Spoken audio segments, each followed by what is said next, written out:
Boa tarde, pessoal, tudo bem? Eu sou o Ricardo Kirchhoff Unfer, juntamente com o professor Gil Bazanini. Nós vamos, eu vou apresentar aqui para vocês o artigo a respeito que a gente fez da formação de microjatos e danos por cavitação em corpos de prova de alumínio. Então, eu trabalho junto com o professor Gil Bazanini, né, faço parte do grupo dele, né, ali aqui do CCT, e a gente trabalhou já há bastante tempo, estamos, né, trabalhando, inclusive, publicamos até um artigo novo agora, nesse ano já, na revista Semina, então tem dados bem atualizados aí, né. Gente, eu vou começar a apresentação então, certo? Tá, então vamos lá. Então, o título do trabalho que a gente está participando aí para publicar esse artigo no Inova, no congresso aí da UDESC do CEPLAN, é Formação de Microjatos e Danos por Cavitação em Corpos de Prova de Alumínio. Certo, gente? Então, eu vou falar um pouquinho para vocês microjatos, né? Como é que funciona essa questão aí, né? Então, alguns tópicos aqui de apresentação. Então, vamos falar um pouquinho sobre os objetivos, o processo de erosão por cavitação, o dispositivo de erosão por cavitação também, condições de operação e resultados experimentais. E também as conclusões, vamos falar o que é esse processo de cavitação. Gente, então, de maneira geral, o que é cavitação? Cavitação é um processo onde tem a formação de bolhas, é um fenômeno por formação de bolhas, né, que ocorre em bomba d'água, bomba de água potável, que a gente utiliza, né, em prédios, residências, enfim, escolas, hospitais. Tudo que tem bomba d'água tem rotor. Então, esse processo de cavitação ocorre dentro de rotores de bomba d'água e também em hélice de barcos. Hélice de barcos de diversos tipos de materiais, né? Alumínio, latão, cobre, aço, enfim, aço inoxidável, diversos tipos de materiais. E o que a gente vai falar aqui hoje, isso que eu falei são umas aplicações práticas, né? O que eu vou falar aqui hoje agora é a questão dos microjatos. A gente estudou os microjatos, é um assunto bem recente, né? Assim que eu digo assim, que continua sendo pesquisado e avaliado, né? É um fenômeno o fenômeno é antigo, né? Mas os nossos dados são dados bem atuais aí. Então, o nosso objetivo aqui? Estudar microjatos causadores de erosão por cavitação em corpo de prova em alumínio. Dois são os processos causadores, gente, da erosão por cavitação, microjatos e ondas de choque, né? Então, nesse trabalho aqui, o foco é que os microjatos, na sua parte mais teórica, os danos por erosão na parte experimental serão provocados pelo disco rotativo e serão avaliados pela observação dos PITs. Gente, e depois a gente vai ver isso aí, o PIT é avaliado onde? No microscópio eletrônico de varredura, o MEV, microscópio eletrônico de varredura. E de maneira geral, então, é importante citar que PIT é um fenômeno, um processo onde tem as bolhas vão atacando por atrito a superfície do material metálico, no caso, os corpos de prova de alumínio, nesse artigo aqui em específico, vai atacando e vai removendo as partículas metálicas. À medida que ele vai removendo as partículas metálicas, ele vai ficando pequenas erosões, pequenas crateras, pequenos espaços. E isso são pits, a gente chama de pits, né? Então a gente desenvolveu um equipamento para poder simular isso, tá? Então o que é um processo de erosão? Ele ocorre devido ao colapso de bolhas perto da superfície sólida, certo? Causando o que, gente? Microjatos. Então, isso aqui é um exemplo de um microjato, né, de um livro clássico lá do Benjamin e de Ellis, em 66. Então, o fenômeno, como eu falei para vocês, da cavitação, ele é muito antigo, mas continua sendo estudado cada vez mais, né, e a gente fez ensaios bem atualizados a respeito aí de problemas que, é, que a cavitação causa, né? Então, a gente desenvolveu toda uma equações matemáticas, fenômenos para poder ver como é que se comportam a formação dessas bolhas, né? E aí a gente desenvolveu isso, criamos esse artigo e submetemos aí ao Inova, né? Da UDESC CEPLAN, certo, gente? Então, esse aqui é uma bolha, né? Um microjato que formou, ele se forma nessa dimensão como está aí, né? Ou seja, nesse formato aí, né? Aqui, gente, é interessante observar que foi observado aqui, ó, no Instituto da Califórnia, em 95, né? Foi feita uma pesquisa, tem 17 imagens aqui, ó, da formação do microjato. 1, 2, 3, 4, 5, até o 17, né? Então, aqui são 2 microsegundos, que é tudo muito rápido. Eles conseguiram pegar uma imagem por meio de uma câmera bem específica para verificar o quê? O comportamento, gente, da bolha, da formação dessa bolha. Então, a bolha ficou do jeito que está aí, né? Então, intervalos aí de 2 microsegundos e a largura da imagem é em torno de 1,4 milímetros, então bem pequena, né? Segundo os pesquisadores ali também na década de 90, ali, o Tomina e o Shima, né? Então, conseguiram pegar imagens, vão mostrando várias bolhas, do começo até o fim, né?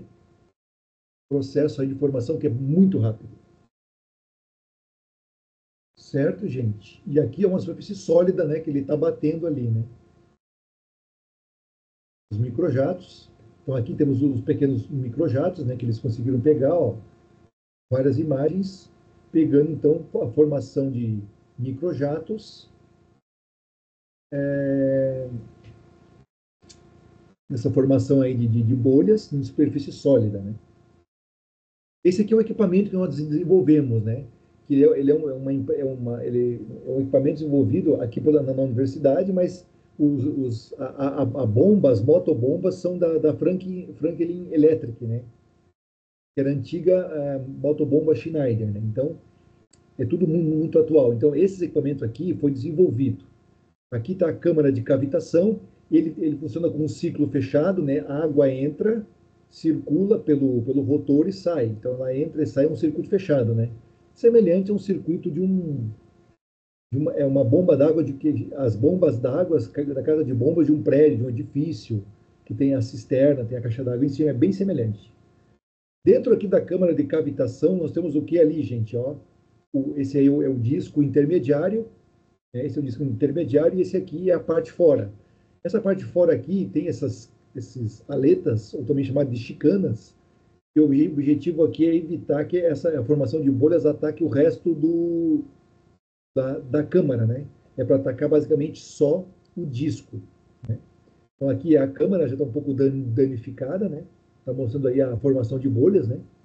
Muita bolha, muita formação de bolha, né, gente? Então, formação das bolhas na câmara aí. E aqui é o disco, que é como se fosse o rotor da bomba, né? E aqui nós temos os indutores de cavitação, que são esses furos aqui, ó. Aqui nesses espaços ficam os corpos de prova, né? Corpo de prova de alumínio, né? Aqui ficam os corpos de prova, né? O diâmetro do disco é 250 milímetros, certo? Então, está mostrando esses detalhes aqui. Esse aqui são os corpos de prova de alumínio, gente. Eles ficam aqui, ó, nessas cavidades. E esses furos, o objetivo aqui é formar o quê? Aqui é para prender o disco lá no dispositivo lá da bomba, né? E aqui é para formar bolhas. Essas bolhas têm o objetivo do quê?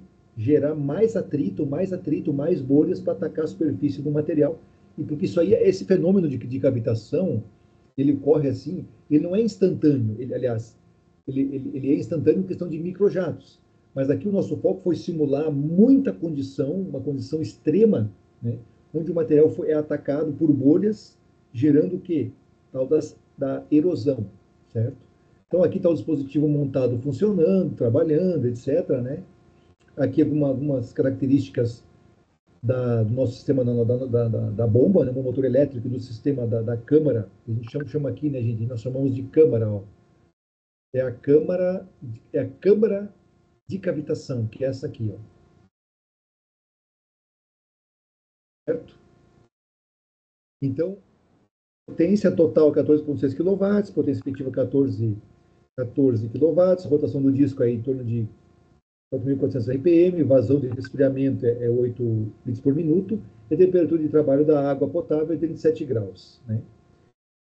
Esse disco ele foi utilizado aí, enfim, disco rotativo e associado a observações com microscópio eletrônico. Depois que nós deixamos aí 5 horas de tempo, né, trabalhando aqui, a gente removeu esse disco e a gente foi fazer uma microscopia eletrônica de varredura, no caso, para ver como é que se comportou, né, a questão da erosão das crateras, né? Essa máquina ela é atual, existe no laboratório do CCT, está em funcionamento, então exatamente é o que está ali nas imagens. Aqui é o microscópio de varredura, né? Na parte experimental aqui, ó, Corpos de prova de alumínio comercial, 25,4 milímetros de diâmetro, ou seja, 1 polegada, né? Foram submetidos a 5 horas de operação, né, em condições de cavitação no equipamento. Foram feitos um processo de limpeza por ultrassom, foram, né, secados, né? E as suas superfícies também foram obtidas no MEV, né? Gente, aqui é possível ver a composição química desses corpos de prova, né? Foram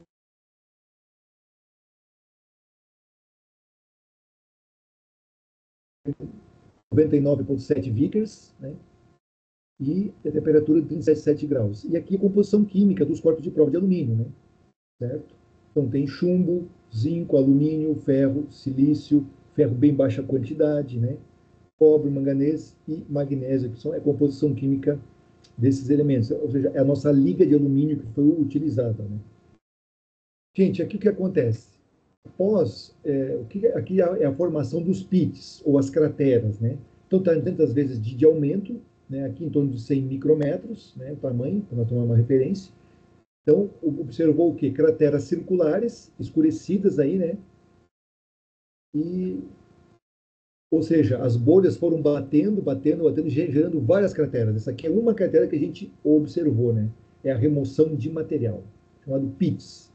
E a gente fez diversos cálculos, né? Então, todos os PITS ali, os experimentos em condições de cavitação, eles foram usados para a medição de cálculo dos respectivos PITS, certo? Aqui, temos uma imagem também com 100 vezes de aumento após 5 horas, né?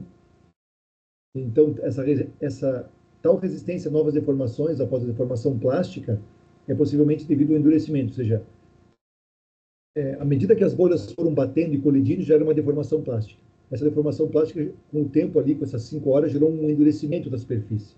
Então, teve uma dureza significativa, maior do que a dureza original. Aqui a gente pode ver as crateras, várias delas, né? Tinha em torno de 1 milímetro aqui, ó, 20 vezes de aumento, 1 milímetro de referência, várias crateras no nosso corpo de prova, né? E, então, a erosão do alumínio foi causada por microjatos aí, ó, foram atacando as superfícies perpendiculares, causando essas crateras aí, quebrando aí esse filme de alumina, né? Com pouca perda de massa. Então, só lembrando que teve muito pouca perda de massa aqui nesses corpos de prova, né? Em torno de 1 miligrama, mais ou menos. É uma massa muito, muito pequena. Gente, agora umas principais conclusões que nós tivemos aí. Então, nenhuma perda de massa significativa foi observada durante o processo, né? O que gerou esse endurecimento superficial e térmico aí levou possivelmente ocorreu um endurecimento superficial e térmico que levou à deformação plástica em vez da perda de massa, aumentando essa resistência, né? Então a gente já falei sobre isso. Teve um aumento da resistência nas crateras pela colisão das bolhas, certo, gente? Houve uma colisão significativa e aumentou até a dureza, né, das crateras que foram medidas também, microdureza. O equipamento funcionou muito bem, produzindo danos de cavitação das superfícies do corpo de prova, que era o nosso objetivo, né? Foi possível visualizar os danos de superfície após as 5 horas de cavitação, o processo de cavitação, né? E depois usamos o microsobretudo de varredura. Só lembrando vocês que aqueles furos que tinha lá ao lado dos corpos de prova era para aumentar a quantidade de bolhas, né? Ou seja, a cavitação é uma formação de bolhas assim, intensa, né? Para gerar um processo mais intenso, né? Claro que no dia a dia, às vezes, a quantidade de bolhas é bem menor, né? Então, aqui o nosso foco, como é um teste, um experimento, né? De pesquisa aí, né? de científica, né? O nosso foco é aumentar essas quantidades e tornar isso mais intenso, né? O modelo de microjatos hiperbólicos com equações matemáticas que nós usamos funcionou muito bem, certo? O escoamento também deu bons resultados, porque a viscosidade da água foi relativamente baixa. A compressibilidade da água líquida é desprezível, já que ela deve aparecer somente no estágio final. O colapso da cavidade, que é um processo muito rápido, cerca de milissegundos, a gente viu lá, né? Em 2 microsegundos, 2 a 4 microsegundos, conforme está no texto do artigo. E os microjatos, ou seja, mesmo que não seja possível visualizar a forma dos microjatos na literatura, os resultados de distância de tempos obtidos aqui são próximos dos disponíveis na bibliografia, ou seja, uma boa aproximação aí, né, com os fenômenos que já aconteceram, ou seja, o resultado de uma boa aproximação com o fenômeno dos microjatos. Gente, obrigado pela apresentação, era isso que eu tinha para falar para vocês. Agradeço pela oportunidade de estar participando aí do Inova, né, na UDESC e no CEPLAN, e eu estou aberto a perguntas, questionamentos aí, né? Obrigado por enquanto.